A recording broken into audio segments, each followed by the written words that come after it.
Hello বন্ধুরা, আসসালামু আলাইকুম। আমি সুমন রয়েছি আপনাদের সঙ্গে। আর আজকে আমরা জানার চেষ্টা করব ডেঙ্গু জ্বর সম্পর্কে। ডেঙ্গু একটি মশাবাহিত রোগ ও বর্তমানে এক আতঙ্কের নাম।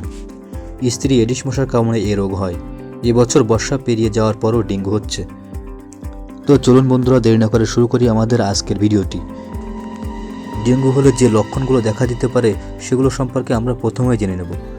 জ্বর 100 থেকে 104 ডিগ্রি, শরীর ব্যথা, তীব্র মাথা ব্যথা, চোখ ব্যথা, চোখ লাল হয়ে যাওয়া, ক্ষুধামান্দ, বমি বমি ভাব, বমি করা, গলা ব্যথা, কাশি ইত্যাদি। শরীরে র্যাশ দেখা দিতে পারে। তীব্র ডেঙ্গু রোগের লক্ষণ হলো প্রচণ্ড পেট ব্যথা, ক্রমাগত বমি, অনিয়ন্ত্রিত পাতলা পায়খানা, রক্তক্ষরণ, দ্রুত শ্বাস প্রশ্বাস নেওয়া, নিস্তেজ হওয়া, বিরক্তি ও অস্থিরতা। ডেঙ্গু সম্পর্কে আপনাদের যে বিষয়ে সচেতন থাকতে হবে সে বিষয়গুলো হচ্ছে, আর 10টা ভাইরাস জ্বরের মতো ডেঙ্গু জ্বরও নিজে থেকে 7 দিনের মধ্যে সেরে যায়। কিন্তু ডেঙ্গুর সংকটকাল শুরু হয় জ্বর ছাড়ার পর 28 থেকে 48 ঘন্টা পর্যন্ত। এ সময় হঠাৎ রক্তচাপ কমে যাওয়া ও অন্যান্য জটিলতা দেখা দিতে পারে। জটিলতাগুলো হলো শরীরের বিভিন্ন স্থান থেকে ব্লিডিং, প্লাজমা লিকেজ বা রক্তনালী থেকে জলীয় অংশ বের হয়ে রক্তচাপ কমে যাওয়া। এসব ক্ষেত্রে উপযুক্ত চিকিৎসা না দিলে মৃত্যুর আশঙ্কা থাকে। যে বিষয়গুলো আপনাদের পরীক্ষা করে নিতে হবে: জ্বরের একদিন পরই সিবিসি ও NS1 এজি অ্যান্টিজেন টেস্ট করাতে হবে। জ্বরের 4-5 দিন পার হলে সিবিসি ও অ্যান্টি ডেঙ্গু অ্যান্টিবডি IgG ও IgM পরীক্ষা করাতে হবে। রোগীর জটিলতা হলে অন্যান্য পরীক্ষার দরকার হবে। শনাক্ত হলে যে বিষয়গুলো আপনাদের করতে হবে সেগুলো হলো: বাসায় বিশ্রাম নিতে হবে, জ্বরের জন্য প্যারাসিটামল খাবেন, গা মোছাবেন, তরল খাবার যেমন স্যালাইন, ডাব, স্যুপ, ফলের জুস, দুধ খাবেন 2 থেকে 2.5 লিটার, অন্য খাবারও খাবেন। দিনে কয়েকবার রক্তচাপ মাপবেন, পালস প্রেশার দেখুন, কেননা পালসের ওপরও নিচের প্রেশারের পার্থক্য 20 মিলি। পালস প্রেশার দেখুন, কেননা পালসের ওপর ও নিচের প্রেশারের পার্থক্য 20 মিলির কম হলে ঝুঁকি বাড়ে। প্রস্রাবের পরিমাণ লক্ষ্য করুন।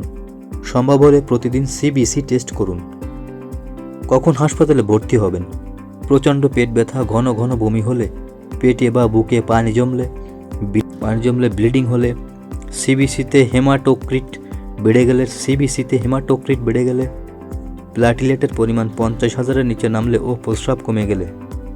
কখন নিবিড় পরিচর্যা কেন্দ্রে থাকবেন: ডেঙ্গু শক সিনড্রোম, প্রচণ্ড শ্বাসকষ্ট, লিভার, ব্রেইন, হার্ট, কিডনির জটিলতা হলে এবং প্রচণ্ড ব্লিডিং হলে। যেগুলো করা যাবে না: অযথা আতঙ্কিত হবেন না, চিকিৎসকের পরামর্শ অনুযায়ী চিকিৎসা নেবেন। কখনো ব্যথানাশক ওষুধ খাবেন না, অত্যধিক তরল খাবেন না, স্টেরয়েড জাতীয় ওষুধ খাবেন না। প্লাটিলেট নিয়ে আতঙ্কিত হবেন না। প্লাটিলেটের পরিমাণ 10,000 হলেও যদি হেমাটোক্রিট ঠিক থাকে, রক্তক্ষরণ না হয় তবে অপেক্ষা করুন, কারণ প্লাটিলেটের সংখ্যা 1-2 দিনের মধ্যে বাড়তে শুরু করে। অন্তঃসত্ত্বা শিশু কিশোর, ডায়াবেটিসে আক্রান্ত রোগী ও অন্যান্য ক্রনিক রোগ থাকলে বেশি সচেতন থাকতে হবে। যেসব খাবার খেলে ভালো হবে: ডেঙ্গু জ্বরের রোগীর জন্য শক্তির উৎস হিসেবে চিকেন, ভেজিটেবল স্যুপ খুব ভালো। সবজি হিসেবে ব্রোকলি, মটরশুঁটি, ক্যাপসিকাম ও বিট যোগ করলে ভালো। এ স্যুপ শরীরে তরল পদার্থের ভারসাম্য রক্ষার পাশাপাশি অ্যান্টিবডি তৈরিতে সহায়তা করবে, শরীরে শক্তি যোগাবে। টক দই একদিকে তরলের উৎস, অন্যদিকে এটি প্রোবায়োটিক হিসেবে কাজ করে, পরিপাকতন্ত্রের ক্ষমতা বাড়ায়, ফলে শরীর ভাইরাসের বিরুদ্ধে লড়াই করার ক্ষমতা পায়।